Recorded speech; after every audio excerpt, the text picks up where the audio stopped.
یو صحابي وای پیغمبر صلی الله علیه و آله وسلم ته مې وویل چې ای د الله رسوله ما ته یو داسې څه وښیې چې الله تعالی جل جلاله زما په رزق او مال کې برکت واچي. وای پیغمبر علیه السلام راته وویل ول ته د ملایکو ذکر کوه. ما ورته وویل چې ای د الله رسوله د ملایکو ذکر څه ډول دی؟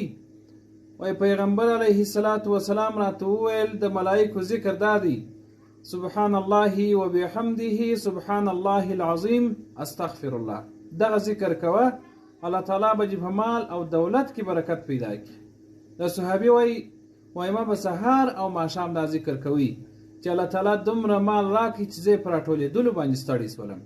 نو موږ ته هم پکار ده چې د حلال او پراخ مال د پیدا کولو دپاره د ملایکو دغه ذکر کوو چې الله تعالی جل جلاله د دغه صحابي په رقم باندې حلال او پراخه نفقه راته نصیب کړي او د ثواب په خاطر باندې دا ویډیو تر نورو ملګرو پورې هم ورسوئ.